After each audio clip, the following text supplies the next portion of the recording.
Hi there, I am Alex Cunningham, and I will walk you through this Squarespace tutorial step by step. Today, I'm going to walk you through how to build a beautiful, functional site header in Squarespace 7.1 using the classic editor. By the end of this tutorial, you'll know exactly how to create a header that makes your site look professional and helps your visitors navigate easily.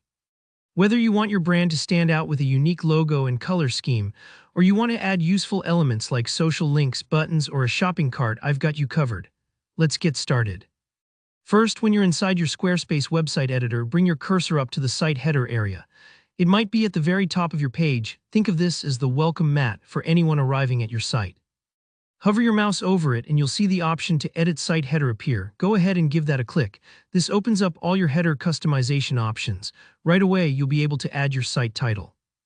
This is more than just text, it's the name of your brand or business and the first thing people see. Make sure it's clear, easy to read, and represents who you are. If you have a logo, now's your chance to upload it. Adding your logo here helps visitors instantly recognize your brand. Squarespace makes it easy to adjust. You can size your logo, swap it for another one, or change how it sits next to your site title. Next, let's talk about design. You'll see options for layout, spacing, effects, and size. The layout lets you choose whether your logo and title are centered, aligned left, or spaced out. Think about your audience. A centered layout usually feels balanced and welcoming, while a left-aligned header may look clean and professional.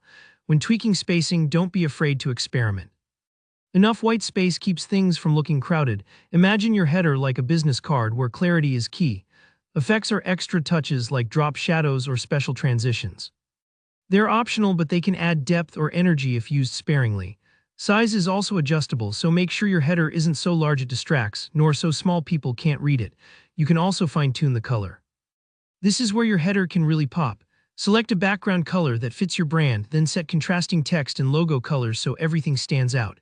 For example, if your brand is energetic and bold, a vibrant color might work. If it's calm and professional, try something more muted. Don't worry if you're unsure, Squarespace lets you preview changes before saving, so you don't have to commit right away. Now let's enhance your header's functionality by adding elements. You'll see options to add a button, which is great for calls to action like Contact Us or Shop Now. You can add social links, so visitors can connect with you on Instagram, Twitter, or Facebook right from your site. There's also the option to add a shopping cart and account icon if you run an online store, making purchasing super streamlined for your customers. If your audience is international, think about adding a language element so visitors can switch to their preferred language easily. Another pro tip: at the top you'll find the Site Styles button. Click here to change the font of your header text. The right font makes a big difference. Choose one that matches your brand's vibe, whether that's modern, playful, or classic. You can also customize the menus here, adjusting the look and feel of navigation links so your visitors always know where to go next. And that's how you build a site header in Squarespace 7.1 using the classic editor. It's all about making sure your brand is memorable and your visitors can find what they need easily. Take your time to experiment and make it uniquely yours. If you found this tutorial helpful, please hit that like button, and if you have any questions about site headers or Squarespace in general, drop them in the comments. I love helping out. And if you want more practical web design tutorials just like this, don't forget to subscribe. Thanks for watching and good luck building your stunning new header.